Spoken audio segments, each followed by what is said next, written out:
Sim. Agora sim. Deixa eu sim, e mudar isso aqui.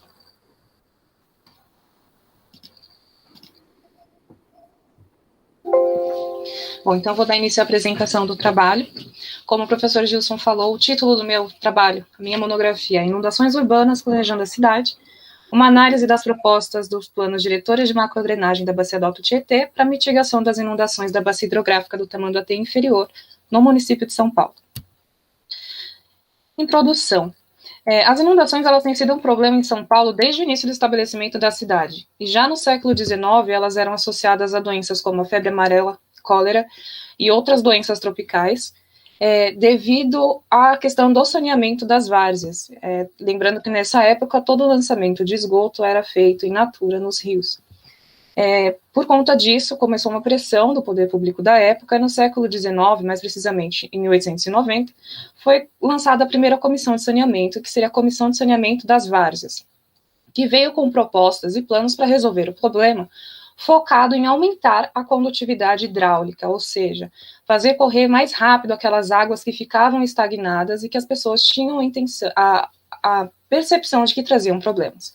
Mas, além disso, as reais intenções eram o ganho daquelas terras das várzeas, ou seja, aumentando o escoamento, a condutividade hidráulica e dissecando as várzeas, aquelas terras estariam disponíveis para outros usos, e também tem a questão do aformoseamento das várzeas. Naquela época, as cidades do Rio de Janeiro e de São Paulo estavam como o centro da economia, e baseado em planos como o Plano Haussmann em Paris, a questão era fazer a cidade ficar bonita e agradável também.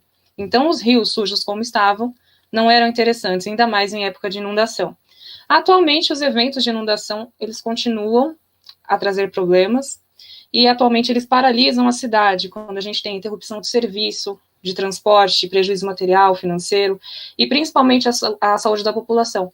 Não só por doenças como a leptospirose, mas também casos que podem causar morte, como foram os eventos mais recentes de 2019 e de 2020, em que, infelizmente, nós tivemos morte de pessoas por afogamento. E essa questão do combate às inundações, como a gente vê hoje, com o uso de reservatórios, só veio na década de 90. Na década de 60, com o plano IBRACE, essa questão da regularização de vazões com o uso de reservatórios foi apresentada, mas o foco principal era a utilização desses reservatórios de água para abastecimento público. Quando o Plano Promon veio na década de 80, ele revisitou o Plano IBRACE, fez atualizações, e também tinha esse foco de ter a regularização de vazões, mas isso só foi realmente aproveitado e apresentado como uma proposta a partir do Hidroplan, em 1995. O Hidroplan ele fazia essa proposta de controle de vazões, regularização através do uso de reservatórios de detenção e retenção, mas também propunha algumas outras coisas, como, por exemplo, a reversão das cheias do Tamanduateí para a Baixada Santista, do Ribeirão dos Meninos para Billings, e é algo que na década de 90 já acontecia, precisamente em 97, já acontecia no ABC, era o plano de piscinões do ABC. Então, o que aconteceu ali que também influenciou a nossa bacia aqui é que eles falaram, não, a gente já está usando piscinão, a gente não vai reverter água, e mostrou-se que aquela solução dos reservatórios estava sendo útil. E aí uma das proposições também que veio do Hidroplan era que tivesse um plano diretor de macrodrenagem, que alguns anos depois veio como o PDMAT 1, que é o plano diretor de macrodrenagem da Bacia do Tietê, do qual meu trabalho fez as análises, que consta 3 versões. A primeira é de 99, a segunda veio 10 anos depois, e a última, que é o PDMAT 3, em 2014. Todas as versões, assim como o Hidroplan, que foi o pai do PDMAT, tem horizonte de projeto para 2020, ou seja, tudo que deveria ter sido proposto, em tese, teria que estar começando a ser implantado até 2020. Essa questão do PDMAT, toda essa revisão, me fez ter algumas perguntas. Então, qual é a dificuldade de implementar atualmente o que é proposto nos planos de macrodrenagem?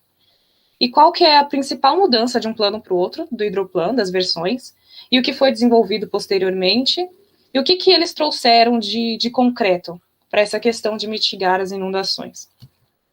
O objetivo geral do trabalho, então, foi de estudar a evolução das versões do PDMAT, quanto às vazões de projeto, restrição e proposta estrutural para mitigação das inundações da bacia do Tamanduateí inferior. Isso porque uma das coisas que o PDMAT trouxe foi esse quesito e essa questão da utilização de vazões de restrição, ou seja, depois que definida uma vazão máxima na foz do rio Tamanduateí, todas as vazões dos seus cursos anteriores, os seus contribuintes, deveriam de ser utilizadas para dimensionamento das obras, de forma que a vazão final do trecho no Tamanduateí não fosse superada a essa vazão que está restringindo todas as outras vazões. O objetivo específico foi, então, de comparar as vazões de projeto utilizadas nas versões do PDMAT, as vazões de restrição e as propostas estruturais quanto à localização e a sua implementação. A área de estudos é a bacia do Tamanduateí inferior, ela é a bacia hidrográfica onde a cidade de São Paulo começou, está totalmente inserida dentro do município de São Paulo, apresenta alguns pontos muito conhecidos em São Paulo, e atualmente a gente pode perceber que ela está quase que inteiramente urbanizada. A única parte que não está urbanizada seria a estação do IAG-USP, aliás, o Parque do Estado, onde tem a estação do IAG-USP, que foi a estação meteorológica usada para dados aqui do trabalho, e também para o desenvolvimento dos PDMATs. Essa bacia ela tem área de drenagem de 84 km² e um talveg de 16 km, com paredes canalizadas e revestidas em concreto, e o fundo ele não está revestido. Atualmente, todos os córregos principais estão canalizados, alguns deles, inclusive, tamponados, como é o caso do córrego do Anhangabaú. Ele abrange as subprefeituras do Ipiranga, Jabaquara, Moca, Sé, Vila Mariana e Vila Prudente, e é comentado no PDMAT que atualmente a gente tem uma mudança no comportamento hidrológico da bacia, que está relacionada com a diminuição do tempo de concentração devido aos processos de urbanização e impermeabilização, o que faz com que os eventos de inundação sejam cada vez mais frequentes, tendo uma frequência anual, e com chuvas que podem ter duração máxima de 2 horas, ou seja, chuvas de 2 horas estão causando problemas anuais dentro dessa bacia. E o maior os maiores pontos que podem trazer danos são aqueles mais sensíveis, é a confluência do Ribeirão do Moinho Velho, que seria esse ponto, e o da Moca, e também a junção do Tamanduateí e o Ribeirão dos Meninos, que seria esse ponto aqui. Esse é um esquema dos contribuintes principais. Então, a gente tem o córrego da Moca, na ordem, aqui sendo a margem esquerda e aqui a margem direita, essa linha representando o rio Tamanduateí, com a descarga no Tietê. Então, Moca, Moinho Velho, Córrego do Ipiranga, Caçandoca, Aclimação e Anhangabaú. Todos eles estão atualmente canalizados. Eles foram parte do programa de canalizações de São Paulo, o Procave. Então, todas as canalizações, apesar da gestão ter sido feita do rio Tamanduateí, da bacia ser do governo do estado, por conta de estarem dentro do município de São Paulo e participarem e serem parte do programa do Procave, eles foram canalizados pela Prefeitura de São Paulo. A metodologia do trabalho, então, constituiu em analisar os planos diretores. O PDMAT 3, ele já estava disponível no site do DAE, mas o PDMAT 1 e 2 não. Então, eu fiz a solicitação para o pessoal do DAE, que gentilmente me cedeu tanto as versões finalizadas do PDMAT 1 e 2, quanto as versões primárias, digamos assim. Então, eu recebi muitos arquivos e arquivos com comentários das pessoas sobre por que algo era possível ou não, o que para mim foi muito rico de entender o processo de construção do plano. Inclusive, tem a parte que eles estão discutindo a construção ou não de um reservatório devido a uma área que poderia ser usada para outros fins. Os dados de precipitação foram da estação meteorológica, do IAG, e os dados foram solicitados de precipitação horária desde 1980 até 2014. 2014, porque é o ano de finalização do PDMAT 3, e o primeiro, em 1983, teve a primeira chuva significativa para o PDMAT 1, então eu peguei desde 1980, para já analisar alguns anos antes do que acontecia.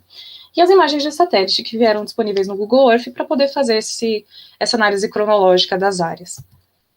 Então, tive procedimentos qualitativos e quantitativos para análise do PDMAT, como o horizonte de projeto, área prioritária, data do evento, as vazões de projeto, elas estão aqui no qualitativo porque foi só uma análise qualitativa, e proposta de intervenção estrutural e não estrutural para a bacia.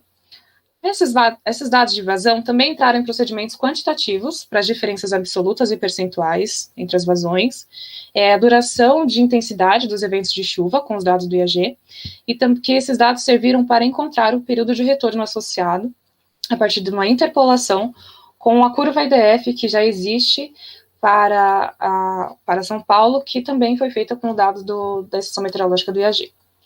Então, foi feita a leitura dos PDMATs, destacando os pontos relevantes. Essas informações foram dispostas em planilhas. Depois, com os dados do IAG, já sabendo quais eram os eventos considerados como tormenta de projeto, eles foram calculados duração e intensidade, e encontrado o período de retorno. Quanto às áreas que foram propostas, fiz a localização da área e fiz a análise cronológica a partir do Google Earth para poder entender como que aquela área evoluiu ao longo desses anos, para depois finalizar essa análise sobre a implantação, assim como os córregos, e outras análises que foram feitas ao longo do trabalho. Como resultado desse processo, o PDMAT-1 ele veio com uma nova solução, trazendo a construção de reservatórios, assim como já havia sido planejado, mas com essa questão das vazões de restrição, e ele propunha a construção desses reservatórios em terrenos urbanos, mas que ainda não haviam sido, não tinha nada construído, ele ainda não tinha sido ocupado por algum tipo de construção. Ele, apesar de ser para a bacia do Alto Tietê, ele separou apenas 6 bacias prioritárias para a qual deu atenção e fizeram os estudos prioritários e as propostas, que é o caso da bacia do Tamanduateí inferior. Com essa questão das compatibilizações de vazão ditas naturais de projeto e com os dados da vazão relacionada à tormenta de projeto, as propostas estruturais vieram separadas em 2 fases. A primeira fase, todas seriam planejadas para um TR de 10 anos. Mas não informaram qual seria essa vazão, associada a um período de retorno de 10 anos. Na segunda fase, seriam projetos feitos para a vazão relacionadas a um período de retorno de 25 anos, que seria de 459 metros cúbicos por segundo, junto à foz. O PDMAT-2, ele veio atualizando informações do PDMAT-1, com propostas tanto para as 6 primeiras bacias prioritárias, mas incluindo algumas outras bacias, porém ainda não pegava todas as subbacias da bacia do Alto Tietê como um todo. Ele também trouxe a questão da necessidade de disseminar as medidas para restituir a capacidade de retenção e infiltração nos solos, ou seja, trouxe a proposta de construção de parques lineares e praças, colocando as prefeituras municipais como corresponsáveis desse processo do sucesso do plano, ou seja, trouxe para a prefeitura e falou, prefeitura, você também é responsável pelo sucesso para a gente conseguir mitigar as inundações dentro dessa subbacia que está no seu município. E essas propostas que foram feitas, então, para a bacia do Tamanduateí inferior, consideraram que, como nada tinha sido implementado até então, totalmente, desde o PDMAT-1, manteve os 9 reservatórios e propôs mais alguns. Também trouxe a proposta de canalização de trecho, o que não tinha sido apresentado no PDMAT-1. O PDMAT-1 sobre canalizações não apresentava propostas das canalizações em si, de novos trechos, mas apenas obras de limpeza e reforço das galerias, o que foi diferente no PDMAT-2. Ele também alterou as vazões de projeto das fases, com a fase 1 sendo para o TR de 25 anos, mantendo a mesma vazão que estava para o TR 25 no primeiro PDMAT, e que a segunda fase seria para uma vazão de 50 anos, com 547 metros cúbicos por segundo. Ele comenta que no final, após a implementação dessas 2 fases, obras com mais a montante, a jusante, na margem mesmo, perto à foz do Tamanduateí, seriam feitas para um TR de 100 anos, mas não foi muito bem explicado o que seriam essas obras. É como se fosse apenas um indicativo para um próximo projeto. E aí seria uma vazão de 640 metros cúbicos por segundo. O PDMAT-3, 5 anos depois do PDMAT-2, ele veio totalmente diferente, totalmente reformulado, até mesmo na cara dos seus relatórios e no que apresentou e nas metodologias. Ele trouxe realmente propostas para toda a bacia do Alto Tietê e propostas que integravam todas as subbacias. trouxe principalmente o conceito de distritos de drenagem, uma medida não estrutural. Os distritos de drenagem funcionariam como uma instituição, uma pessoa jurídica, a fim de que as medidas propostas dentro desses distritos de drenagem abrangessem também mais de um município, ou seja, traz aquela questão da relação intermunicipal. Os distritos de drenagem, eles foram divididos de acordo com o que já tinha sido delimitado no comitê da Bacia do Alto Tietê, então não teve tanta dificuldade em delimitar assim uma área para o distrito de drenagem, alguns municípios já estavam acostumados até a trabalhar juntos. Ele usou um modelo chamado SOBEC, que é um modelo utilizado na Holanda, para obter com fidelidade um diagnóstico hidrodinâmico muito melhor da interação entre todas as subbacias da BAT para poder fazer as suas propostas. E ele integrou os dados do radar meteorológico da Ponte de Ponte Nova e da rede telemétrica do SAISP para obter planos de chuva para a TR-100, e aí ele fazia fatores de redução para encontrar as chuvas relacionadas a TRs inferiores, o que foi algo diferente das metodologias do PDMAT anterior. Quanto às propostas do Tamanduateí inferior, analisando todas as propostas da bacia como um todo do Tamanduateí, desde o início, em Mauá, foram avaliados os 50 reservatórios que estavam ali, e também para entender se as propostas ainda estavam valendo a pena do que seria o PDMAT 2. Entendendo, assim, que estavam ok, mas elas precisavam ser implementadas, ele manteve as propostas de reservatórios apresentadas no PDMAT 2 e fez uma proposta adicional, que seria a proposta de um reservatório subterrâneo único, com capacidade para amortecer 1 milhão de metros cúbicos durante o pico de enchente, e ele seria como se fosse uma alternativa para reservatórios que poderiam não conseguir ser implantados. Aqui seria o Ribeirão dos Meninos, aqui é o Rio Tamanduateí, e essa seria a área selecionada para a construção desse reservatório online, com 1 milhão de metros cúbicos de capacidade. A partir daqui começa a nossa bacia hidrográfica da área de estudos. Então, isso poderia trazer um benefício não só para a bacia, mas também para o final da bacia do Ribeirão dos Meninos. Houve como utilizar uma metodologia diferente. A primeira fase se manteve com TR de 25 anos, mas aí a vazão já era outra, era vazão de 500 metros cúbicos por segundo. E chegando no TR de 50, eles não informaram qual seria a vazão, o que deixa uma dúvida quanto a qual seria a vazão adotada. Tendo a vazão de restrição, quem for trabalhar nos projetos de readequação das vazões dos reservatórios tem que encontrar a vazão, o DAE vai informar, então fica essa dúvida para quem faz a leitura do plano. Quanto aos eventos considerados como chuva de projeto, então não houve diferença entre o PDMAT 1 e 2, porque ele não fez essa atualização. Ele só veio para atualizar as propostas, como se fosse algo, vamos ver o que está dando certo ou não. Mas a chuva de 1983, ela teve uma duração ininterrupta de 29 horas, o que significa que eu peguei aquela série de dados enviadas pelo IAG e observei se teve algum momento de interrupção. E o mínimo que tinha registrado era 0,2 ou 0,5 milímetros, ou seja, era uma garoa, mas não significa que parou de precipitar. Então foram 29 horas de duração ininterrupta, com uma altura total de 128,8 milímetros, e a máxima altura pluviométrica registrada dentro de um intervalo de 1 hora, ou seja, com a duração de 1 hora registrada dentro desse evento, foi de 15,2 milímetros. O que fez com que a intensidade da chuva fosse de 0,07 milímetros por minuto e 4,4 quando a gente fala sobre milímetros por hora. O TR associado a ela foi um TR de 15, ou seja, o período de retorno em que esse evento pode ser igualado ou superado é de 15 anos. Já para 2009, sendo o PDMAT 2 de 2009, mas ele foi lançado em setembro de 2009. Esse evento aconteceu em dezembro de 2009, que foi considerado pelo PDMAT 3.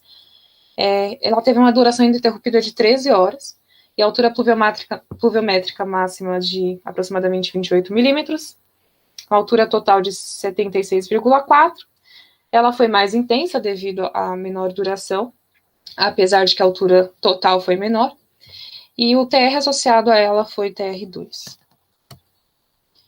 Quanto às vazões, a gente observa que houve um aumento das vazões consideradas entre um plano e outro, mas que também não foi informada a vazão de projeto de 50 anos, e o que chama a atenção é o aumento da vazão de restrição na foz, que é tratado no plano como a vazão de TR 100 anos, que aumentou em 142%, de 640 metros cúbicos por segundo para 1.550 metros por segundo. Se essa é a nossa vazão de restrição, o que eu esperava que fosse diminuísse, mas quando eu ouvi, houve um aumento. E aí parti para entender também por que houve esse aumento. O que é informado por eles é que esse aumento pode acontecer devido a mudanças que foram feitas no canal, como limpeza, assoreamento, rebaixamento de calha, entre outros processos que podem ter facilitado a veiculação final de vazões no rio. Das propostas estruturais em si, o PDMAT-1, então, propôs 9 reservatórios, no início com capacidade para reter 994 mil metros cúbicos.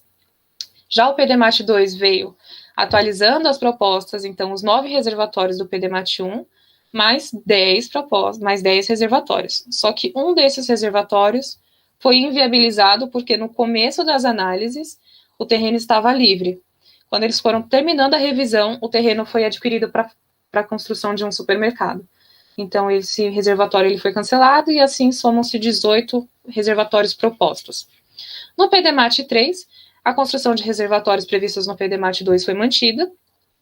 Aquele reservatório que não pôde ser construído, ele foi readequado aos moldes de outra área que estava disponível, somando assim 19 reservatórios propostos, então, e uma nova proposta desse reservatório de 1 milhão de metros cúbicos, na confluência, não do córrego do Oratório, perdão, eu errei o nome na hora de escrever aqui, do Ribeirão dos Meninos, como eu apresentei, com o rio Tamanduateí, e o RT-23, que é o Guamiranga, que é o maior reservatório que a gente tem construído, que é esse da imagem, ele já estava com as obras iniciadas em 2014.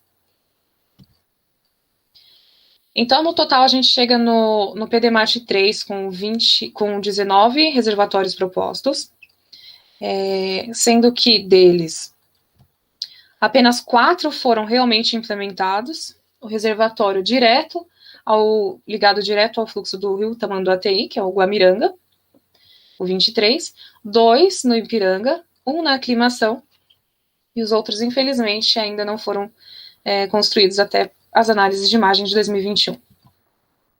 São esses os reservatórios.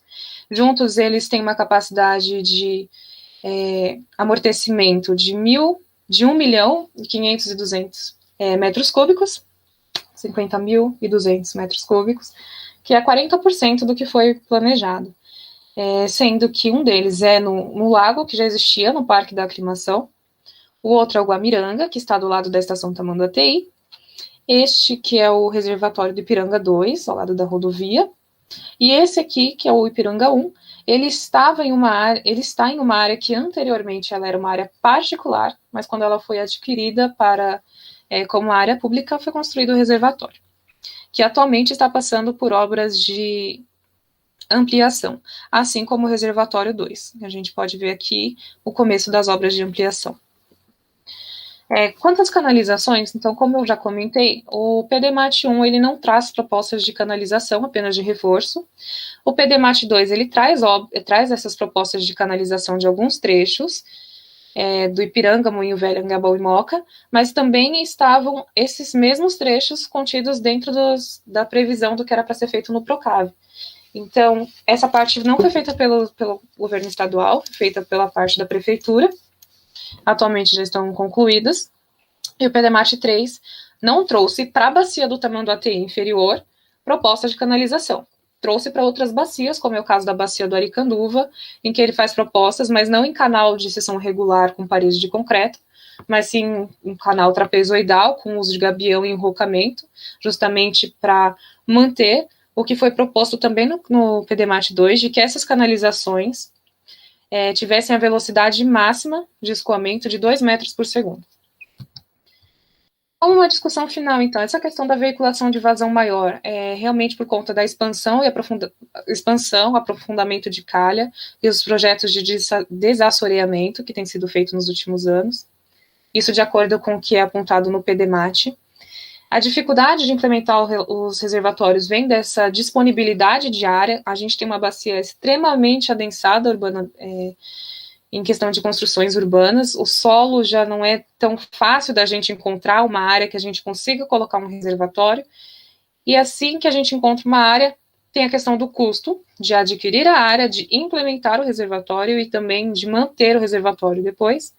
Fora que aquela área pode ter alguns outros interesses, como, por exemplo, a construção de um parque ou a construção de uma escola, até mesmo de um supermercado, como foi o que aconteceu. E essa proposta de um reservatório único subterrâneo, ela é muito interessante. Porém, o custo de implementação dela, de implantação, foi estimado em 4 milhões, pouco mais de 4 milhões de reais, contra 700 mil para a construção de outros reservatórios. O que a gente sabe, assim, que foi uma estimativa feita pelo PDMAT, lá em 2013, e que com certeza seriam custos elevadíssimos hoje em dia e muito maior do que realmente é o estimado, que é o que acontece. E um outro ponto que pode atrapalhar essa questão da gestão é a gente não ter uma gestão integrada de saneamento que seja forte mesmo, porque a gente tem implicação direta da gestão dos resíduos sólidos e do sistema de esgotamento sanitário direto no nosso sistema de drenagem e macrodrenagem, que são os casos das pessoas que acabam jogando resíduos sólidos urbanos e resíduos de construção civil, por exemplo, nos rios, aumentando essa questão dos resíduos presentes ali e do assoreamento. E do esgoto sanitário, que acaba degradando o rio, a condição final, o cheiro, a aparência. A gestão das águas pluviais, a nível de macrodrenagem, ela não pode ser feita isoladamente por cada município. Isso é algo que é muito interessante quando a gente vê a proposta dos distritos de drenagem. E justamente essa integração também com o comitê da bacia do Alto Tietê. As propostas que podem ser também amplamente utilizadas são a de retenção e detenção em lote, que elas podem ser uma medida com potencial para auxiliar a mitigação das inundações dentro das subbacias. E o histórico de intervenções, a gente tem que considerar tudo que já foi feito para não repetir erros do passado e também para respeitar as condições atuais de uma bacia e entender o que eram as condições anteriores, caso algum projeto de revitalização venha a ser feito posteriormente. Considerações finais do trabalho, então. Esse trabalho partiu de duas perguntas. Qual a dificuldade de implementar o que é proposto no plano de macrodrenagem para mitigar as inundações urbanas? Então, vem a questão da gestão municipal. Muitas vezes, alguns municípios não têm dinheiro suficiente para manter os reservatórios, porque tem o custo da limpeza depois, também tem o custo de implantação. O que é feito em um município afeta o outro, então eles precisam estar trabalhando de forma interligada. A questão das áreas disponíveis, encontrar uma área disponível e adequada para a construção do reservatório, assim como os custos da implantação e manutenção, e o financiamento para essas obras. A gente vê muito mais, quando a gente analisa reportagens, enfim, é muito maior a quantidade de recursos disponibilizados para a gestão, por exemplo, das águas para abastecimento ou esgotamento sanitário, ou até mesmo a limpeza do Pinheiros, do que para a construção de um reservatório de detenção ou retenção. E quais as principais mudanças de um plano para o outro, que foi desenvolvido entre o PDMAT, e quais os resultados concretos que eles trouxeram. Bom, a primeira questão aqui, então, é a questão da vazão de restrição, trabalhar com essa vazão de restrição para a gente não ter problemas depois, e considerar que todas as propostas devem ser feitas a montante, considerando não aumentar essa vazão no final. A adoção de múltiplos reservatórios em uma bacia, ou seja, a quantidade de aumento de reservatórios que foram propostos dentro das subbacias para poder, por fim, auxiliar na bacia maior, né, digamos assim, como, por exemplo, as propostas do Ipiranga, para auxiliar no processo na bacia do Tamanduateí inferior como um todo. Diminuição de propostas que aumentam a condutividade hidráulica, ou seja, quando a gente chega no PDMAT 3, ele já está diminuindo as proposições de canalização, e quando tem canalização, de uma forma que seja aberta, não tamponando, com paredes com maior rugosidade. Os distritos de drenagem, que vem auxiliando essa questão da gestão municipal e intermunicipal, e com propostas não estruturais ligadas à gestão pública, com projetos, inclusive, em alteração de lei, educação ambiental, entre outros. O objetivo geral, então, ele foi atendido, porque a evolução dos planos foi estudada, as vazões de projeto e restrição foram comparadas e as análises das propostas estruturais quanto à localização e implementação também foram apresentadas. A metodologia utilizada, então, foi um estudo e análise das versões do PDMAT. Ela não permitiu que fizéssemos alguns outros estudos. A proposta futura, então, é que se outros estudos fossem feitos com base nessa pesquisa ou nessa temática, que a avaliação das chuvas e vazões das últimas precipitações extremas, que causaram eventos significativos de inundação na bacia, elas fossem analisadas. Junto a isso, entender como que a construção dos reservatórios, eles foram importantes para diminuir o pico das vazões. Ou seja, naquele evento de 2020, qual foi o TR associado àquele evento? O quanto que choveu? Qual foi a duração? O quanto que aquele reservatório do Guamiranga ele foi capaz de diminuir o pico da vazão? E se ele não tivesse lá, qual seria o cenário que nós teríamos? Ficaria como uma sugestão para umas próximas pesquisas. Finalizando, eu deixo aqui meu muito obrigada a vocês novamente. Uma frase que eu gosto muito, que eu acredito que alguns já tenham escutado, o pessoal que está assistindo no YouTube também, que o rio que tudo arrasta é conhecido como violento, mas ninguém chama de violento as margens que o aprisionam. É isso. Terminei. Passo a palavra agora ao professor Gilson novamente. Estou chegando. Muito obrigado, Débora, e agradeço também você ter cumprido rigorosamente o limite de tempo. É uma característica da Débora, é muito disciplinada.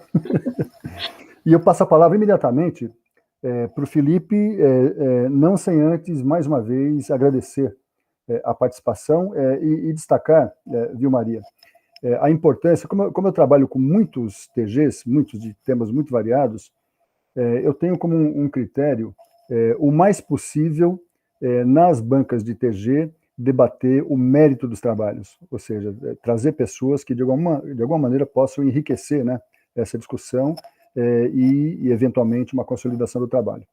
Então, Felipe, muito obrigado de novo e eu te passo a palavra já.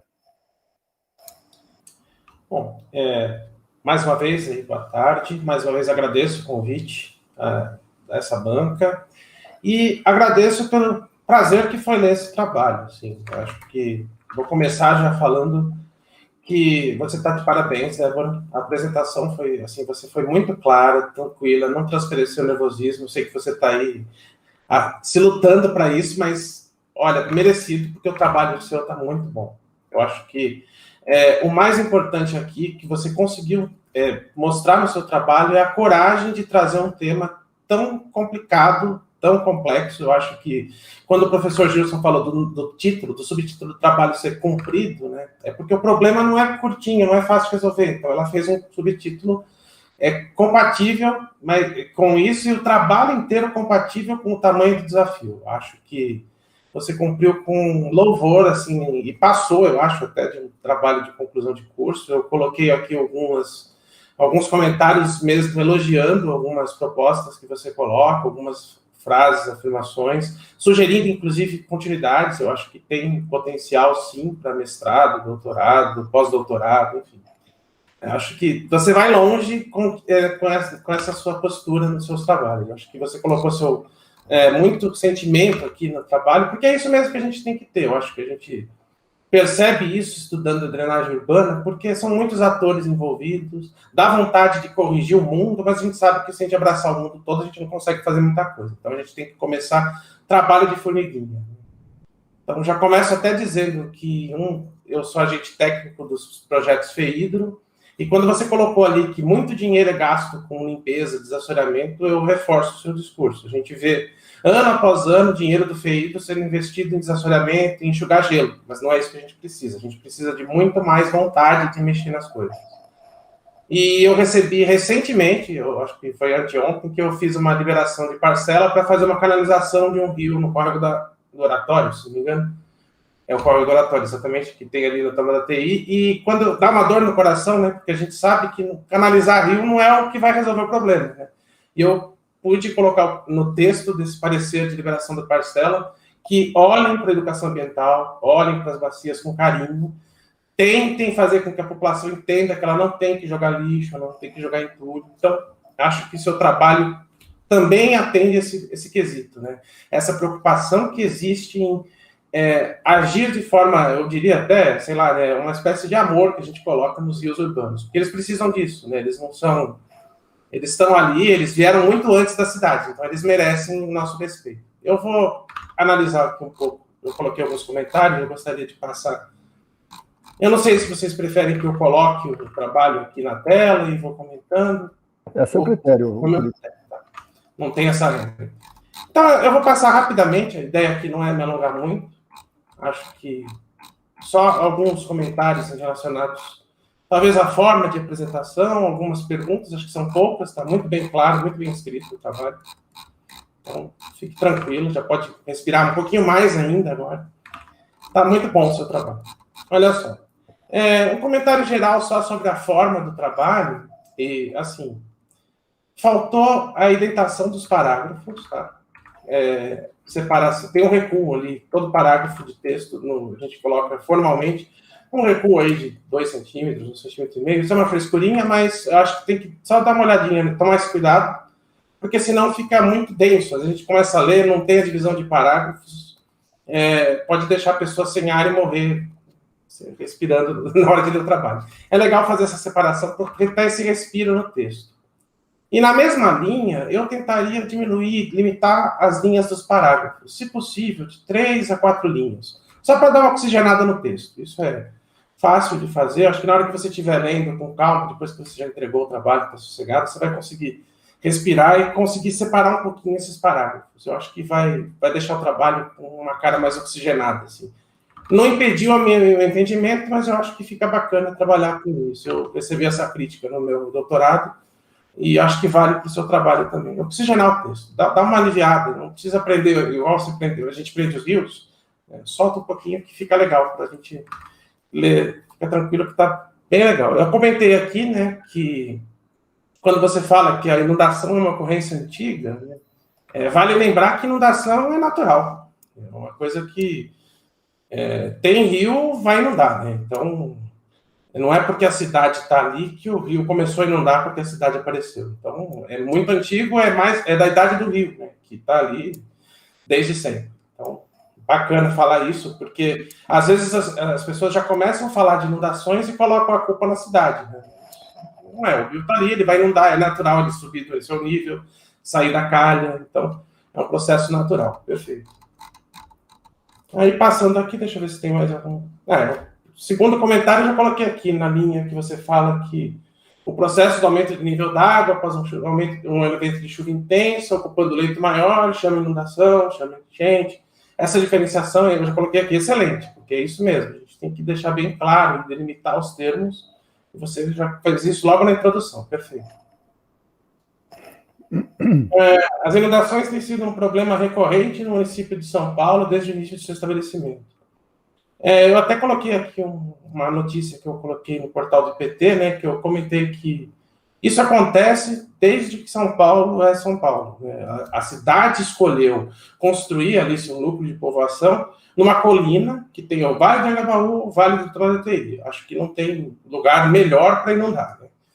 Ainda mais numa situação natural, a gente tinha os meandros, rios de Planalto, via de regra, inundam muito, né? A gente mora numa região de cabeceira, onde a diferença de disponibilidade hídrica na seca e na enchente é muito discrepante, não tem muito o que fazer.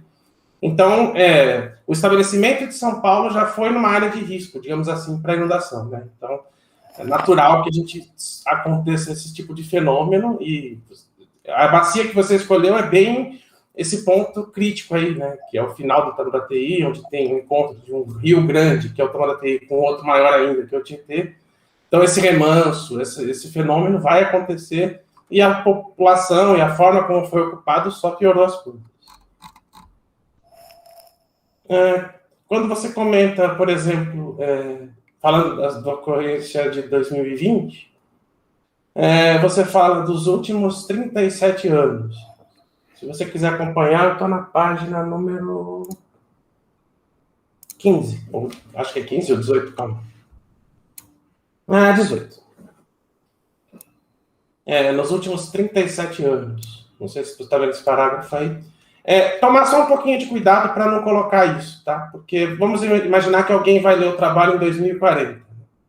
Para essa pessoa, os últimos 37 anos vão ser 2003 e não vai bater com 2020. Tá? Acho que você deve ter pego da notícia, talvez.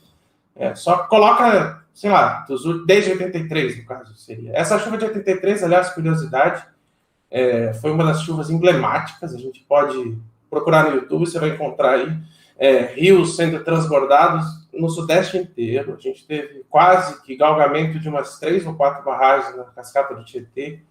Tem um vídeo emblemático de Jupiá, com a onda de cheia chegando e a barragem ali com a porta fechada, aquela agonia, o que vai acontecer nesse lugar? Então é muito emblemático. A minha avó foi expulsa de casa, né? A gente saiu de um lugar que ela morava de Baixada, porque a inundação chegou na casa dela. Aliás, eu digo que eu virei hidrólogo por causa dela. Porque desde que ela conheceu São Paulo, ela está subindo cota, né? Pega a área que inunda. Eu moro na Bacia da Aricanduva, num lugar que não inunda, mas ela sofreu muito na pele. Eu acho que a minha profissão tenta resolver um pouco dessas dores de que muita gente até hoje, né? Infelizmente, a gente está vendo que aconteceu lá em 83, mas os problemas não melhoraram, né? Então, tem situações até que está pior. Então, essa chuva de 83 é emblemática mesmo. Inclusive, um trabalho da Califórnia fala da cheia de 83. Então, vale, acho que, de repente, até estudar a meteorologia desse fenômeno. A professora Maria, aí, que gosta de estudar meteorologias, a parte de pluviometria, da componente meteorológica, de repente entender por que 83 foi um ano tão chuvoso. Né? São Paulo tem 4.000 milímetros nesse ano de chuva. Né? A média aqui é 1.500, 1.600. Então, foi realmente um negócio fora do comum. Bom, aqui tem a questão de espaçamento de linhas. Quando você fala evento extremo, né, acho que também relacionado a esse evento de 2020, na página...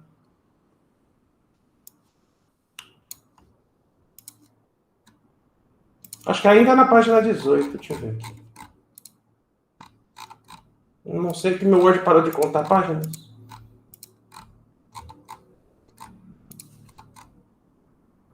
Tem uma foto do Metro Jornal. Meu Word parou de contar páginas. No trabalho tá como página 4, né? De trabalho em si após a introdução. Isso, aqui como eu tô com o Word aberto, exatamente, página 4. Tá bom. Aqui é só uma sugestão, talvez definir o que é extremo, ainda na introdução. Tá bom. Acho que... Porque a palavra extremo choca. Uhum. Natural que a gente se assuste com a palavra extremo. Mas será mesmo um evento extremo? Como você falou, né? Qual o TR dessa cheia? Entendeu? Só pra... Extremo subentende análise estatística. Como você não está fazendo isso ainda na introdução, convém, como uma sugestão, só acrescentar uma linhazinha rápida aqui, na nota de rodapé, se for o caso, o que é extremo. E é gozado que eles pegam dinheiro de fundo perdido, né? Mas o negócio está previsto, eu não entendo isso. Mas, enfim, é só uma crítica da questão como se coloca essas informações nas notícias. Parece que é um treco de outro mundo, né? Vai acabar o mundo em água e agora vai acabar o mundo sem água, mas enfim. 880. Algumas sugestões de divisão de parágrafo.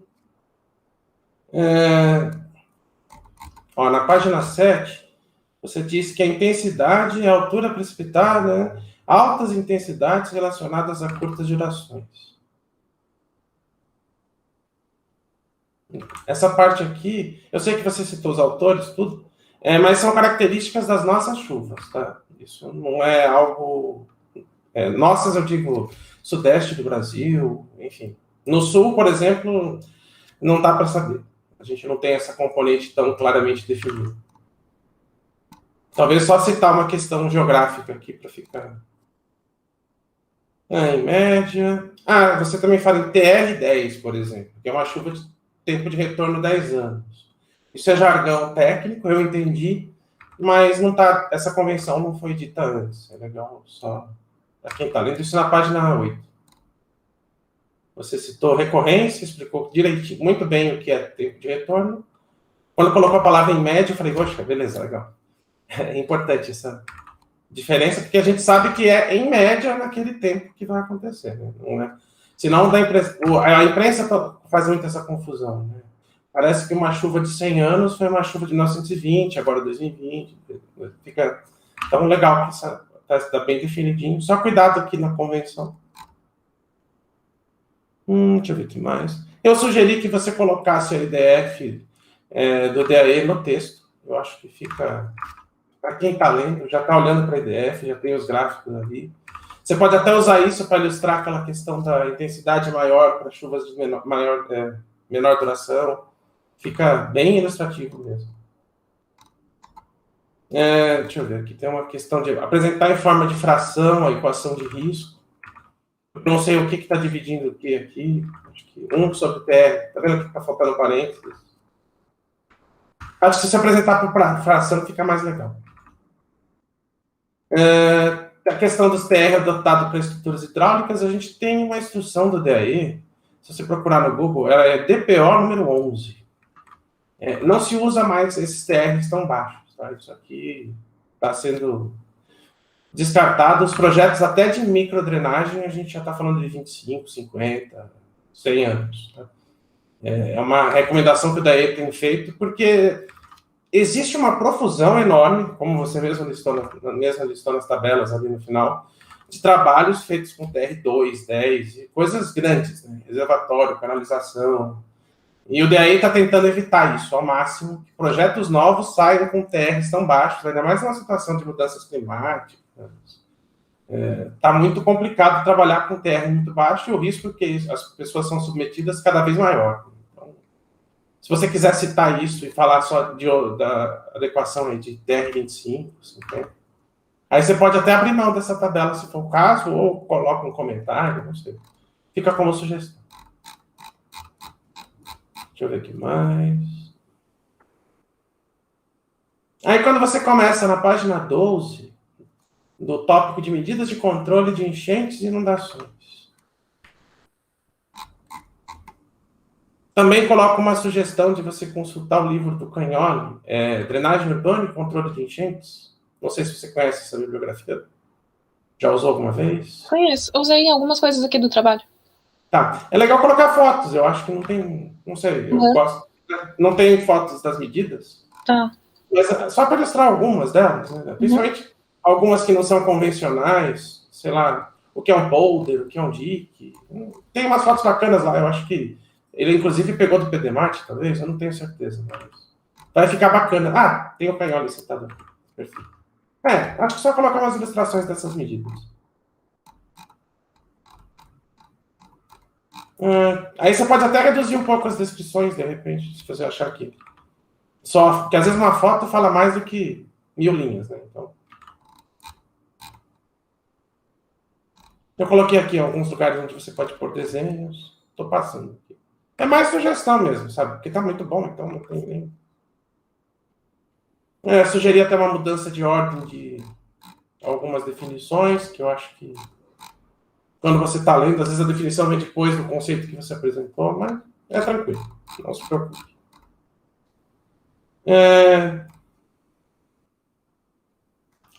Na página 20, chega lá. No entanto, no cenário atual... Tá? Aí lá no final desse mesmo parágrafo você coloca: quando ocorre algum desastre, a reação é tópica. O que você quer dizer com isso? Só para... Acho que não ficou... Não entendi. Não, aqui eu quis dizer que quando acontece alguma coisa, a população em geral, a gente tenta tratar na hora. Resolver o problema na hora. Então, assim, é uma coisa que eu pude observar fazendo aquele artigo de 2019, da precipitação. Assim que terminou de chover, o pessoal pegou e saiu jogando as coisas no rio. De volta. Porque a intenção era desafogar a casa. Então eles queriam tirar as coisas de frente da casa jogando no rio. Entendi. Então, assim, é aquele tratamento no local. Tópico de ser no local, sabe? Não uma coisa macro. Então aqui o tópico está mais naquele conceito de medicina, né? Você usa o tópico, pomada, por exemplo. Algo que não é profundo mesmo. Talvez eu mude essa expressão para ficar mais claro. Acho que sim, porque assim, vem uma frase grande, né? Aí você falou isso, e não explicou. Eu acho que... Tá. Mas é bem isso, né? As pessoas são imediatistas, é natural, acho. Às vezes tem até aquelas, infelizmente, a gente vê na mídia, a pessoa pegando um balde, tirando a água da casa, jogando no rio e aquilo está voltando ainda na casa dela, né? É terrível mesmo. E a questão do lixo, eu acho que é o grande problema, né? Ainda a gente usa muito rio como lixão, né? É uma coisa... Eu acho que falta realmente a parte de educação ambiental, percepção do risco. Às vezes a pessoa não sabe que ao fazer isso, ela está colocando em risco a vida dela. É igual a história da vacina, né? Para que eu preciso tomar vacinas? Não é isso. Eu estou colocando as pessoas em risco quando eu não tomo vacina. Então, acho que quando a pessoa joga lixo ali no córrego, ela está colocando não só a vida dela em risco, como as pessoas no entorno, né? E isso não é claro, às vezes, nessa percepção do risco. Para quem mora naquela condição deplorável de enchente todo ano, parece que jogar o lixo ela está agindo contra o poder público. Eu vou protestar contra o poder público pegando meu lixo e jogando... Mas não é isso, né? Porque o poder público não mora ali. Né? O poder público mora num lugar alto, sossegado, não está preocupado. Então, acho que a gente tem que mudar um pouco essa mentalidade de reações tópicas. Eu acho que a palavra ficou legal, mas só para ficar claro, vai ficar muito bom. É isso mesmo. Aqui eu também comentei na página 22, você fez um parágrafo assim que eu achei excelente. Está tão claro que eu mudaria. Vou explicar por quê. Você explicou com a sua opinião aqui, o poder público tem papel fundamental. Eu achei que ficou informal a sua explicação, embora eu concorde gênero, número e grau com ela. Tá, eu acho que... Não sei se você cita algum autor, dá uma olhadinha em algumas palavras. Tem formas de falar diferentes, mas, assim, o que você disse é isso mesmo, né? Que há normalização das coisas, o poder público vai lá e, por exemplo, um lugar de risco, a primeira coisa que o pessoal faz é colocar iluminação pública, esgoto, cobre PTU. Quer dizer, ele está normalizando uma situação de risco. Então, acho que quando você coloca aqui a questão dos fundos de vale, não é que não teve planejamento. Na verdade, o planejamento todo foi feito em cima de conceitos que hoje a gente tem plena condição de que não era para ter sido feito assim. Né? Mas talvez na época eles não tinham essa concepção, mas ainda existe essa cultura no poder público. Isso que é uma coisa, como eu falei, eu assinei uma liberação de parcela para canalização há 2 dias atrás. Quer dizer, será que o poder público não pode fazer melhor? Não sei se você quiser comentar algo, mas está perfeita a sua colocação. Como é um trabalho acadêmico, a gente tem que tomar alguns cuidados para não parecer que eu estou querendo matar algum governante ou político, mas a gente tem que deixar o nosso ponto claro. Né? E, assim, a cidade, né, eu acho que eu coloquei mais para frente. Deixa eu ver. Eu até escrevi que você foi clara e informal, mas está excelente. Então, só para dar uma pensada na forma de escrever. Deixa eu ver aqui mais. Aí você vai na página 24, né? Eu até coloquei um comentário que você escreve depois no texto. No 4.1.1, comissões de saneamento. As inundações foram acontecendo na mesma medida que a urbanização da cidade ia ocorrendo, demandando mais ações por parte do poder público. Aí eu coloquei que, como comentário, eu vou ler o meu comentário e a gente comenta sobre. Aqui cabe uma ressalva: as inundações passaram a ter um problema crescente à medida em que outras bacias e regiões ribeirinhas passaram a ser urbanizadas.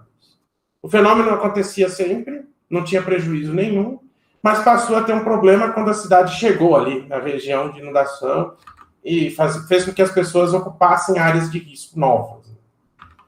Acho que vale essa questão, né? E na apresentação você falou um negócio muito bacana. A comissão de saneamento disfarçou uma intenção bem menos republicana, né? Que era ocupar as áreas de várzea, valorizar elas e vender imóveis, vender terrenos. Ainda é assim. Acho que, se quiser comentar algo sobre isso. Não, acho que por enquanto não vou comentar. Tranquilo? Tranquilo. Eu também coloquei aqui a questão da Light, né, que você falou daquele marco da enchente. Isso é uma coisa bastante controvertida, né? Dizem até que abriram as comportas de propósito, aquela coisa muito crítica e, ao mesmo tempo, que denuncia o que todo mundo já sabe, né? Que eles queriam mesmo valorizar as várzeas, né? E nada impedia de aumentar também essas várzeas artificialmente, inundando a cidade inteira. E eu coloquei aqui como é o ponto nevrálgico do problema, né? A necessidade de secar a várzea para tornar atrativo o mercado imobiliário. E vou falar para você, isso ainda acontece, tá? Infelizmente, eu trabalho com muitos laudos de prefeituras, eu vejo direto isso. Você não pode ver se pode suprimir esse meandro aqui para mim? Tem empreendedor que quer ocupar aqui, aí você fica naquela coisa, né? Nós estamos nesse capítulo ainda, né? Será que... O que está faltando aí, né? Essa cultura ainda está muito inerente, principalmente em cidades menores, né? A cultura da supressão do meandro para ocupar a várzea é, acho que, muito clara ainda, né? Infelizmente. A gente aprende muito mais rápido ou errado, né? É gozado isso. Eu coloquei aqui que a população menos favorecida foi empurrada para as regiões periféricas, com menos infraestrutura, e aí toda a mancha urbana começou a precisar de obra de drenagem. Foi uma coisa triste, mas crítica do processo mesmo de ocupação. Então, mas essa história da Light liberar aí as portas foi... Eu lembro que quando eu li a primeira vez isso, eu falei, não é possível. Tem outras bacanas da Light, né? Só uma descontração aqui. Eles dizem que eles queriam manter os bondes, então para isso eles melavam o metrô. Então tinha o projeto do metrô, mas como o bonde tinha que continuar como transporte, eles tinham a concessão de, sei lá, 200 anos de bonde aqui em São Paulo. Então eles apresentavam esse projeto do metrô, a Light ia lá, dava um dinheiro, o metrô era melado por algum motivo. Então São Paulo foi uma das últimas cidades da América Latina, depois de Buenos Aires, Santiago e tantas outras aí, a terem metrô, e a gente estava ainda aqui com um bonde, se deixar puxado a burro. Né? Então, quer dizer, os canadenses atrapalharam um pouquinho a nossa vida. Bastante, na verdade, não um pouquinho. Se você pegar uns trabalhos de pessoas assim que falam da Light, acho que ninguém vai elogiar muito, não. Então, até hoje, né, vendendo os terrenos que eles conseguiram. Exato. Ou construtora. Você sabe que no Rio de Janeiro tem a Light Incorporadora, porque lá a luz, né, ainda é da Light. E eles têm uma incorporadora imobiliária, porque deve servir para alguma coisa nesse sentido, né? Não é possível. Dinheiro está rolando ainda, né? Sim. Como eu falei, a gente faz o errado muito fácil. Eu citei você falou muito dos 7 voltas, que é aquela região bonita do Tamanho da TI, mas talvez a ordem do texto cronológica está um pouquinho fora, tá? Porque em nenhum momento você contou o que é o 7 voltas, não sei se tem fotos, cartas da época. Acho difícil. Esse material... Porque o Sara Brasil, por exemplo, que é de 1930, já não tinha mais, né? O Tamanho da TI já estava retificado ali. Mas só para explicar o que ficou, acho que fora de cronologia aqui. Isso aqui está no texto do professor Gilson, acho, não sei. Parece ser a sua tese. Tá, Lima, lá também. Acho que é. Tá. Foi citado. Não, excelente, essa parte aqui. Sim, 7 voltas está lá, e tem uma planta de São Paulo de 1891. Eu lembro que eu trabalhei num projeto em Ipiranga, de um prédio, né, que sofreu inundação no subsolo, e um dos comentários que eu fiz foi justamente esse, né, que a região que eles construíram, entre aspas, seca, era um aterro dessa época, da Ilha do Sapo, da Ilha dos Amores. O lugar chamava Ilha dos Sapos. Um lugar muito bom para fazer prédio, seguro, não é brejo, não inunda. Eu brinco que deveria chamar, sei lá, Ilha dos Morros, aí não tinha problema, não ia inundar mesmo. Mas assim, a gente pegou aterros dessa época na sondagem. Aparecem, assim, os 3 metros que eles altearam. Então... Só um pequeno parênteses para informar a Maria. Essa história de 7 voltas, que está ali no pé do pátio do colégio, a importância disso no olhar histórico é que a gente considera a primeira operação urbana de São Paulo, de infraestrutura, porque foi um banco que fez o financiamento de uma obra e ficou com a terra. Não, você vê como é que é escuso, né? Eu nem estou comentando essas coisas porque a minha raiva é enorme, né? Porque você percebe que tem muitos atores interessados mesmo em aterrar os rios, né? Em acabar com as várzeas, é impressionante isso. Né? E a gente vê isso ao longo do seu texto transparente. Então, é por isso que eu digo que é corajoso trazer isso, assim, porque é importante. A gente tem que entender que não foram motivações técnicas no primeiro momento, né? Foram motivações bem escusas mesmo e capitalistas. Eu quero terra, eu quero ocupar, eu quero... Não importa se tem rio ali. Né? Eu achei muito bárbaro trazer isso bem à tona mesmo. Muito bacana. Vamos lá. Tem algumas frases aqui que talvez você precise dar uma olhadinha, mas eu vou passar rápido, porque não precisa.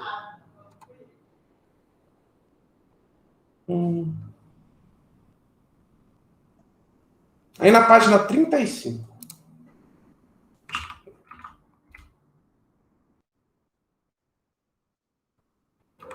Você colocou... Cheguei na página. Ficou assim consolidada, em âmbito metropolitano, a compreensão que o controle das enchentes e áreas urbanizadas seria solucionados com medidas que promovessem o aumento da velocidade de escoamento das águas, retificação, canalização, desobstrução. Eu colocaria logo na sequência uma análise crítica sua. Tá. Eu sei a sua análise crítica pela sua apresentação, pela sua proposta e conduta do trabalho inteiro até aqui, mas nesse ponto você já coloca alguma coisa. Você concorda? Imagino que não. Você não queria que nada fosse impermeabilizado, retificado, acelerado. Se quiser concordar, também não tem problema, mas aí vai ter que mudar o título do trabalho. Já coloca ali alguma coisa para você colocar um pontinho seu, tá? Fica legal. Tá bom. Aí na página 38, você falou que... Bom, deixa eu só retomar um pouco aqui o contexto. Né? Na década de 80, você conta da Emplasa, e aí você está falando da Prefeitura de São Paulo, do Planasa, e aí, ó, a Prefeitura de São Paulo, aproveitando o financiamento do Planasa, executava a canalização de muitos córregos do município e a construção de avenidas lindeiras no mesmo. Nessa fase, são criados os programas de canalização de córregos e construção de avenidas de fundo de vale. Isso não aconteceu só na década de 80, né? Não foi o Planasa que fez isso. Isso vem desde o Prestes Maia, acho que já tinha algumas avenidas de fundo de vale antes. Não sei se... Você deve até colocar isso mais para frente, mas... Eu acho que para ficar mais claro aqui, né, comentar que já tinha nessa parte do... porque não foi o Planasa que inventou a canalização e avenidas de fundo de vale. Sim. Aliás, essa aqui também é uma curiosidade bastante interessante, porque tinha o Prestes Maia e tinha o rival dele, que é o Anhangamelo. E o Anhangamelo odiava essa história de canalizar, retificar, tamponar rio. E aí tamponaram o rio da Moca, o córrego da Moca, e colocaram o nome dele na avenida. Ele deve estar se revirando todo. Mas enfim, comentários à parte. Coisas de São Paulo, né? Se você quiser fazer uma lista de nome de avenida que era rio antes, tem muito. Você colocou aqui, 1.100 quilômetros lineares de córrego. Eu já coloquei 3 exclamações no meu comentário, não precisei nem escrever nada. Como assim? Tudo isso de córrego tamponado e canalizado, isso lá nos anos 80. Meu Deus.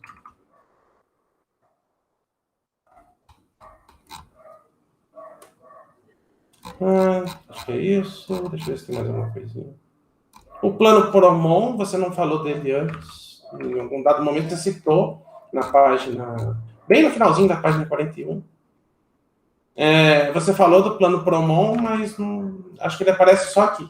Acho que faltou explicar o que ele é. Na apresentação sua ficou legal, a sua ordem cronológica dos planos. Acho que vale pegar um pouquinho dali. Hidroplano.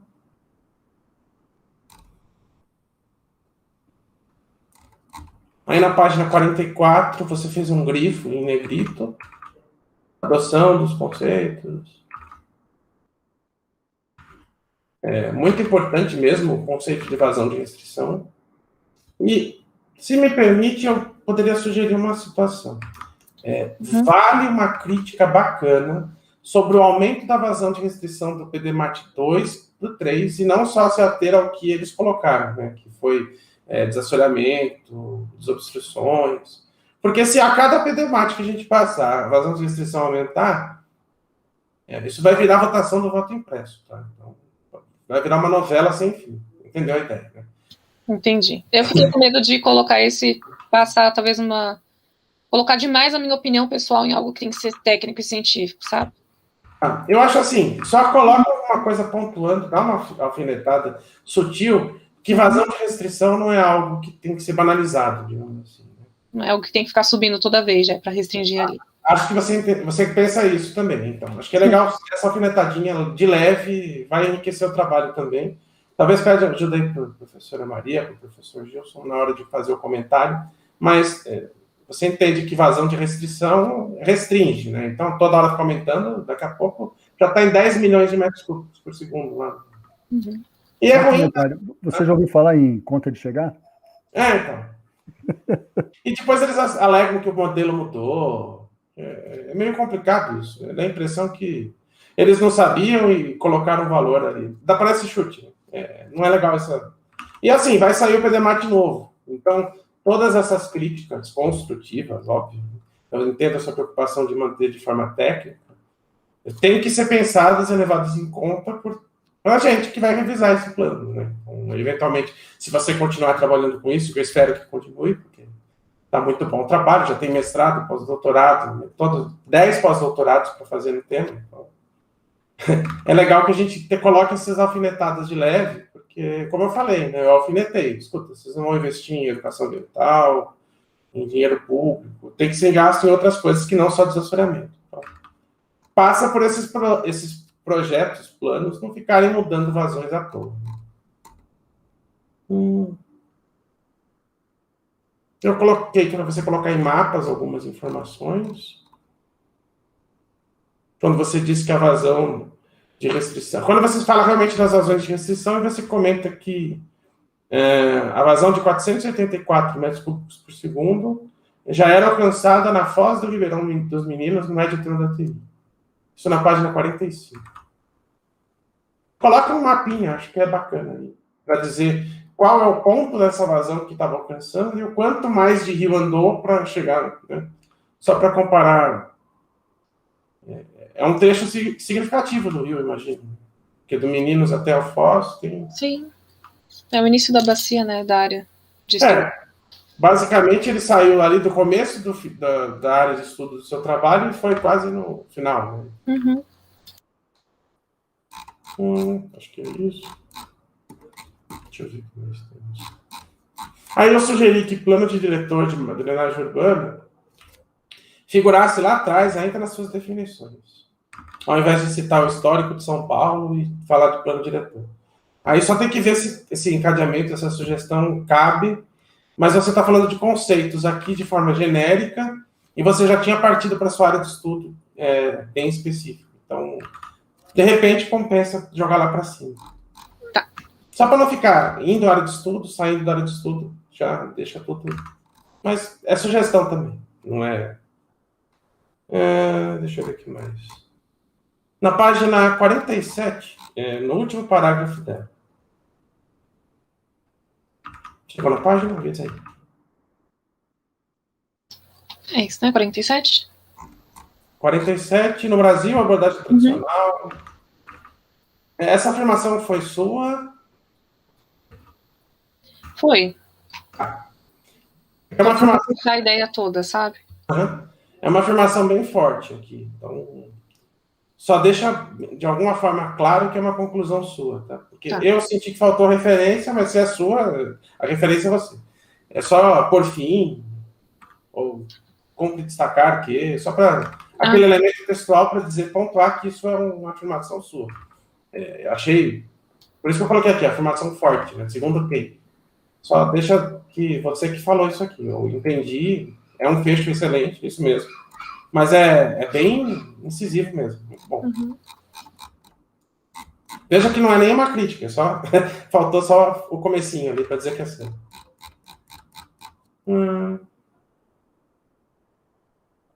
Aí vamos lá para a página 50. Tá acabando, eu vou tentar ir mais rápido. De acordo com o PDMAT 2, DAE, nas últimas décadas vem se observando uma mudança gradual do comportamento hidrológico da bacia, principalmente pelo seu tempo de concentração. Você só não explicou o que acontece com o tempo de concentração. Quer contar para mim? Eu falei na apresentação e não falei aqui. Uhum. Vou destacar aqui.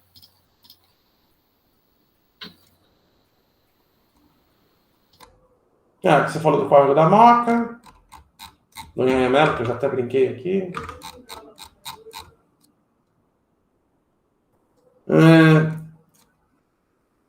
Aí na página 51, vou fazer uma pergunta, uma provocação agora. No item 6, logo no comecinho do item 6.1.3. A partir de estudo hidráulico e hidrológicos feito ao longo dos PDMATs, para a identificação da mancha de inundação, os trechos identificados do PDMAT 2 como mais vulneráveis são... Aí tem aqueles vários que você colocou. O desemboque do Córrego da Moca, 9 de julho. Você saberia me dizer o que tem em comum desses pontos todos aqui? Desses pontos todos? Uhum. Sim, em comum. Deixa eu rever os pontos aqui, que são muitos pontos na cabeça. Tá. Eu me lembro de ter visto os estudos e os mapas que eles enviaram, né? Porque isso veio daqueles arquivos que eu comentei do PDMAT 2, que o pessoal do DAE enviou com mais até do que eu esperava. E tem comentários que é a questão geomorfológica mesmo, o encontro geomorfológico, o tipo de galeria em que eles estão. Então, assim, eles foram feitos um tempo atrás com uma capacidade, hoje a gente tem outra. E esses encontros acabam sendo um pouco mais um choque, assim, digamos, de quando vem uma inundação forte, não tem capacidade hidráulica suficiente no trecho subsequente. Eu me lembro desses dois pontos em comum. A geomorfologia do local e a questão dos canais mesmo, como foram feitos.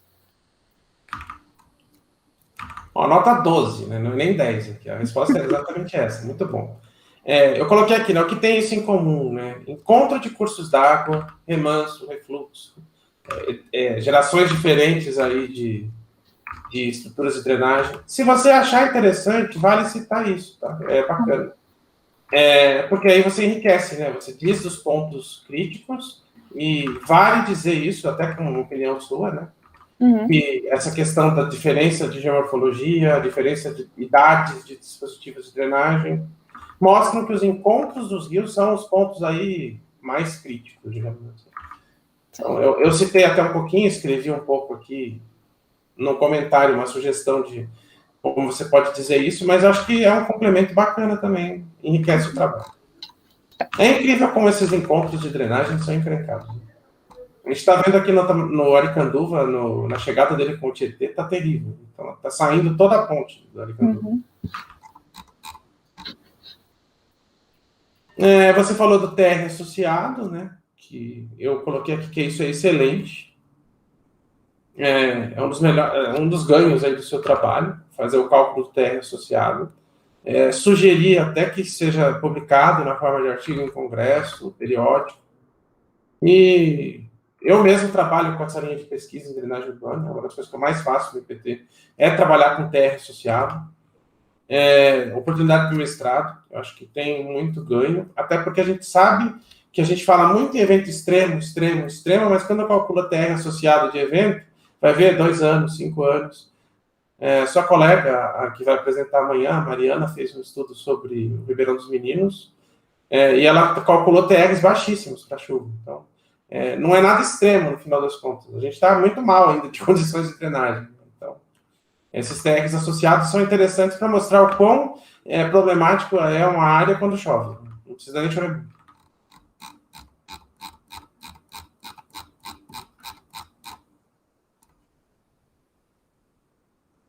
Aí eu sugeri mais uns gráficos que você colocasse, por exemplo, a tormenta de projeto, essa que você falou de 83 e a de 2009, talvez no hietograma, para ilustrar como choveu tanto em tanto tempo, né? Ao longo da hora você pode pôr acumulados relativos de precipitação.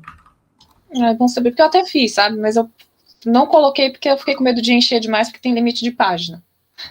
Sério que tem esse limite? Agora com a revisão não tem mais, você pode triplicar a página.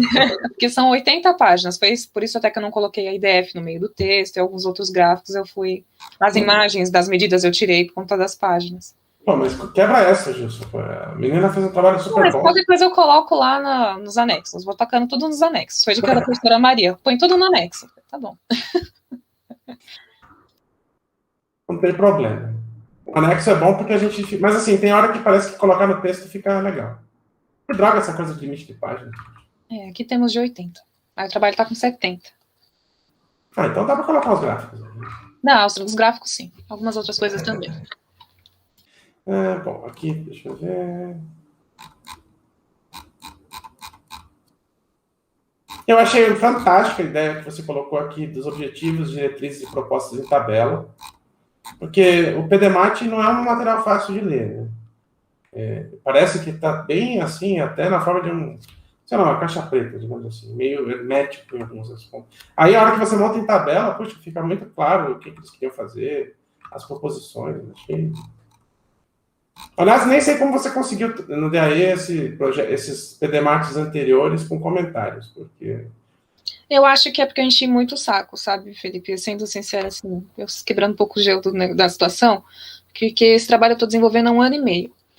E quando começou a pandemia, tudo fechou. Eu tive que readequar o trabalho, não tinha biblioteca pública, eu tentei entrar em contato com a biblioteca da USP, um monte de lugar e não consegui. E com o DAE foi a mesma coisa, eu fiz muita solicitação. Aí, como eles não estavam me enviando os dados e eu tinha direito, eu abri uma reclamação. Cara, Aí, quando eu abri a reclamação, em 20 horas, pegaram e falaram assim, ó, toma tudo. Muito bom. Inclusive, esses dados poderiam ser disponibilizados para mim, qualquer coisa, porque eu não consigo. Eu peço ofício, faço um monte de coisa, às vezes falar com aquele PT que quer, pronto, aí que eles entregam. Ou seja, Felipe, quando a polícia bateu na porta. Assim que tá a situação. Você quase colocou no Reclame Aqui, né? Quase coloquei no Reclame Aqui, enviar. Muito terrível isso. E eu também coloquei aqui a tabela 8, né, que você apresenta os reservatórios. E porque na hora que você compila, né, todas as informações dos reservatórios propostos, é possível começar a entender algumas coisas, por que algumas medidas não resultaram em algo prático.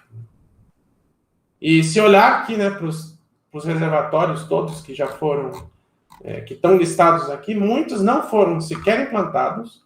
Os que foram implantados com TR extremamente baixo, ou seja, uma situação de risco aí alarmante, eu diria, né?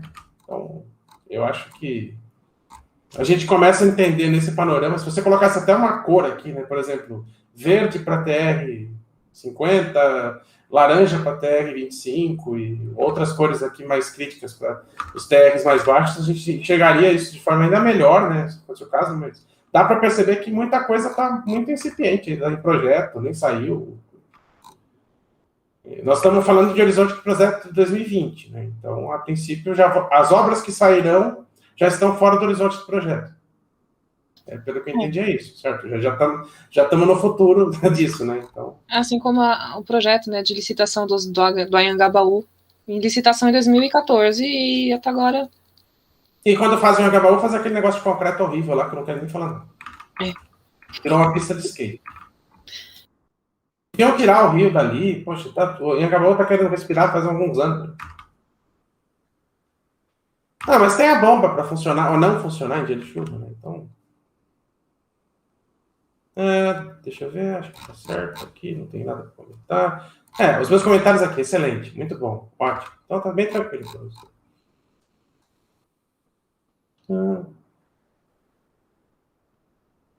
Ocupação urbana, as mudanças de valores, aquele que eu comentei das vazões, né?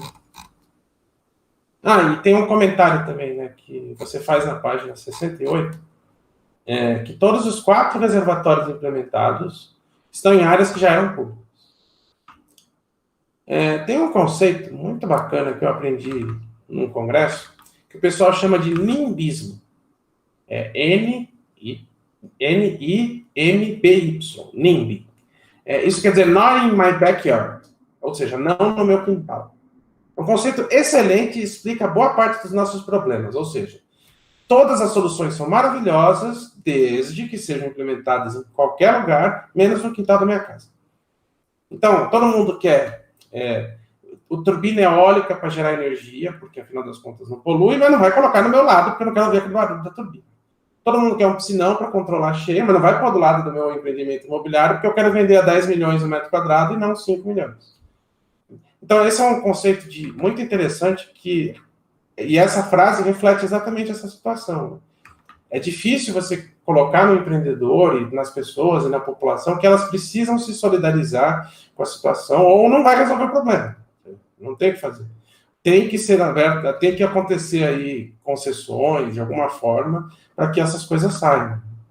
Dificilmente a prefeitura, o poder público vai comprar uma área para fazer um piscinão, porque vão chiar os vizinhos. Né? Acho que não tem nem o que falar. Eu também chiaria, provavelmente, porque se não tiver uma explicação plausível para colocar um piscinão e não ter educação ambiental, eu vou pensar, vamos colocar lixo do meu lado. Né? Então, é muito complicado tudo isso mesmo. E a questão dos nossos reservatórios, né? Porque durante a chuva ele enche, mas e depois ele é só um lugar para guardar. Uma coisa cinza ali que está juntando lixo. Isso. Ou então tem morador que ocupa. Não tem uso, então... Você sabia que na Aricanduva é ocupado? Tem moradias dentro do piscina. Sim, no Aricanduva tem... vai ser do Aricanduva de qualquer forma, né? Mas ali em São Mateus, sim, também tem uns reservatórios ali que o pessoal ocupou. Foi expandindo a comunidade. Aí choveu forte no começo do ano passado, levou todo mundo. É aquela questão do conceito de risco, né? Não vai encher sempre, mas aquilo está ali para isso. Né? Seria algo que eu até pensei em colocar, mas eu tirei, porque acho que é escopo para outro trabalho, da questão da gente fazer os nossos reservatórios que sejam com uso integrado, assim como a gente vê em outros locais, mas tem que ver o que é aplicável realmente para o Brasil. Por isso eu tirei para não entrar nesse mérito, porque... Isso é uma crítica que a gente já falou de fazer, mas tem o lado da educação ambiental, né? A gente tem o afluente, não, né? O sedimento é poluído. Muitos vão até para aterro classe 3, porque está contaminado. E imagina colocar uma área de lazer num lugar onde passou um sedimento contaminado. Né? Não dá. Não dá. A realidade nossa, nos outros países a gente sabe que é mais viável. Eu falei com um alemão, eu lembro que fez uma apresentação num evento e comentou que aqui no Brasil podíamos fazer isso. Aí, quando eu comentei da qualidade dos sedimentos, inexistente aqui, né, ele falou, eu acho que vocês têm um problema ainda de educação ambiental e de saúde pública. Foi algo que eu comentei durante o trabalho com o professor Gilson, e ficou bem claro, eu falei, não, então deixa para outra pesquisa. Isso já é assunto para... Deixa eu fazer só uma pequena... O secretário de Recursos Hídricos do Estado de São Paulo, Hugo Marques da Rosa, em 1994, depois do 95, 96, ele pôs o Hidroplan embaixo do braço e veio para o ABC para vender para os prefeitos a ideia dos piscinões. E eu participei de audiência pública, assisti isso que eu vou falar para você. E qual era a referência que ele apresentava para que os prefeitos acolhessem bem a ideia? Era a experiência de Bordeaux, na França, né? Então é o seguinte, quando tem enchente, quando tem pluviometria alta, enche d'água. E o ano inteiro é recreação. Né? Numa região que os efluentes não carregam contaminação, e a pluviometria nem se compara com a nossa. Né? Então, lá na Alemanha, essa última ocasião que aconteceu, toda essa tragédia, foi uma chuva de 50 milímetros em 1 hora, que para a gente é bem pouco. Não é não significativo, mas... A gente está falando de 130 milímetros, às vezes. E aí, acho que o último comentário que eu gostaria de fazer no trabalho, já fechando aqui minha análise, você fala bem na conclusão, você coloca aqui os principais motivos, e eu comentei que é interessante perceber como tem um conflito claro de interesse entre interesse público e interesse privado nessa situação, né? Desde sempre. Então, a gente está falando, desde a época lá que a gente estava falando da Light, lá, não melhorou isso. Né? As questões ainda passam pelo esse conflito aí do que é público, do que é privado, o que a gente pode fazer para se solidarizar com os riscos e tomar decisões. E eu coloquei, tanto no momento que a cidade foi concebida aí, sepultando rios e várzeas, e mesmo agora que a gente precisa do setor privado para alocar essas áreas, o empreendedor tem que se solidarizar de algum jeito. Sei lá, a gente não pode fazer isso de forma diferente, de colocar na mão do bolso do empreendedor, né? De algum jeito ele tem que ser responsabilizado, e não vai ser resolvido nunca, né? Porque é um problema que vai só aumentar, e mais lugares onde poderiam ter piscinões vão ter supermercados, e a gente não vai resolver o problema. Uma solução, talvez, que pudéssemos pensar é que o empreendedor fosse responsável por uma obra de detenção, por exemplo, para que ele não coloque mais água numa bacia que já está impermeabilizada. Então, são situações que a gente pode pensar, até trazer na forma de leis, regulamentos, e volta a bater na tecla da educação ambiental. Né? Se a gente não trouxer esses conceitos para a molecada aí que está na escola, que está... eu brinco, que eu sempre falo isso para o professor Gilson, para o professor Maria, já falei várias vezes, que eu não virei hidrólogo na faculdade. Eu virei hidrólogo lá na 4ª série, quando eu visitei a nascente do Tietê. Então, acho que a gente tem que batalhar para que crianças, e acho bem bacana, você até colocou isso nos seus elementos textuais, né, que quando a gente, lá no começo do seu texto, quando a gente faz alguma formação em uma entidade pública, a gente merece, a gente tem obrigação, na verdade, nem merecimento, é obrigação de responder à altura dos desafios e melhorar a qualidade de vida das pessoas. Então, nesse sentido, mais uma vez, o seu trabalho está de parabéns. Acho que não tem melhor elogio para um trabalho muito bom, corajoso, enfrentou o problema e trouxe aí uma perspectiva histórica e um panorama histórico excelente das inundações de São Paulo, dessa região aí de São Paulo. Mas se replica para o município inteiro. Uma parte já foi, professor. Estourei o tempo? Eu não lembro se eu já tenho. Está mutado, professor.